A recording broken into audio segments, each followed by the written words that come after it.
افغانستان میں طالبان کے برسر اقتدار آنے کے بعد منشیات کا دھندا دوبارہ سے عروج پر پہنچ گیا ہے، جس کی بنیادی وجہ حکومت کی جانب سے اس دھندے کی سرپرستی کرنا ہے۔ منشیات کے کاروبار سے وابستہ افراد فخریہ کہتے ہیں کہ جب سے طالبان نے ملک آزاد کیا، ہم بھی آزاد ہو گئے ہیں، لہٰذا اب کھل کر کاروبار کر رہے ہیں۔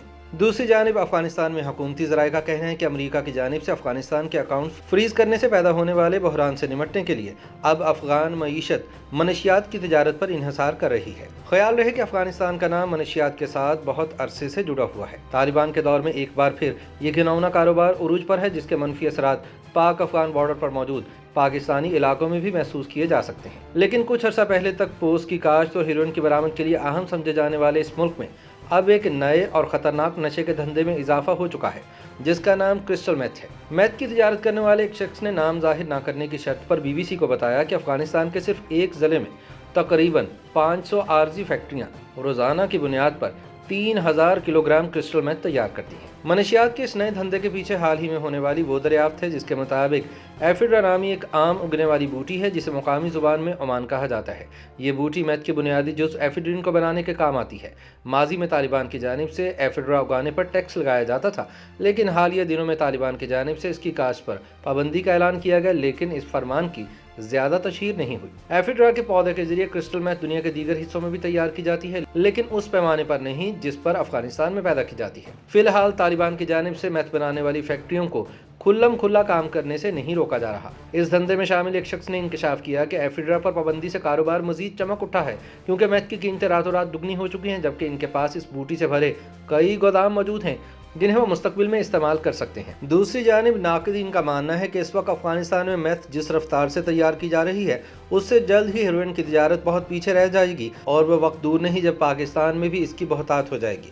واضح رہے کہ افغانستان میں پوست کی کاشت سے حاصل شدہ افیون دنیا بھر کی رسد کا تقریباً 80% سمجھا جاتا ہے، اور آج کل اس کا کاروبار بھی خوب چل رہا ہے۔ افغانستان میں طالبان کے برسر اقتدار آنے کے بعد سے ملک کی معیشت دیگرگوں حالت میں ہے، جس کی ایک بڑی وجہ امریکہ سمیت عالمی طاقتوں اور اداروں کی جانب سے فنڈز کی فراہمی روکنا ہے۔ ایسے میں یہاں کے کسانوں کے لیے پوست کی کاشت ہی ایک واحد حل ہے۔ اس وقت یہ کاروبار اتنا چمک رہا ہے کہ وہی منشیات ڈیلر جو پہلے خفیہ طور پر کرپٹ افغان اہلکاروں کو رشوت دے کر مال فروخت کرتے تھے، اب کھلے عام بازاروں میں سٹال لگائے موجود نظر آتے ہیں۔ ایک ڈیلر نے مسکراتے ہوئے BBC کے نمائندے کو بتایا کہ جب سے طالبان نے ملک آزاد کیا ہے، ہم بھی آزاد ہو گئے ہیں۔ تاہم اس دعوے کے برعکس طالبان اب بھی اس معاملے میں کسی حد تک محتاط ہیں۔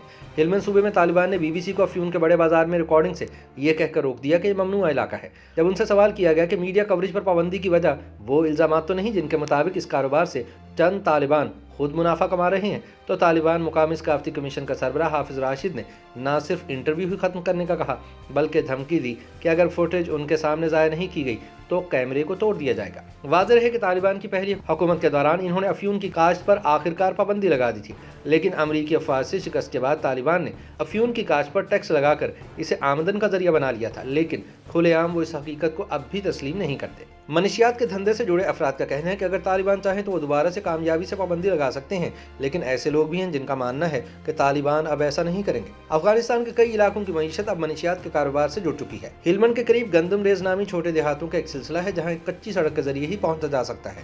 اس دور افتادہ مقام کے بارے میں حیران کن بات یہ ہے کہ اس وقت یہ عالمی ہیروئن منڈی کا مرکز ہے۔ نہ صرف یہاں کھلے عام بازاروں میں افیون فروخت کی جاتی ہے، بلکہ یہاں ایسی لاتعداد فیکٹریاں موجود ہیں جو افیون سے ہیروئن بناتی ہیں۔ ہر فیکٹری 60 سے 70 افراد کو روزگار فراہم کرتی ہے۔ یہاں سے ہیروئن پاکستان اور ایران پہنچائی جاتی ہے، جہاں سے یورپ سمیت دنیا کے دیگر ممالک تک اسمگلنگ کے ذریعے رسائی دی جاتی ہے۔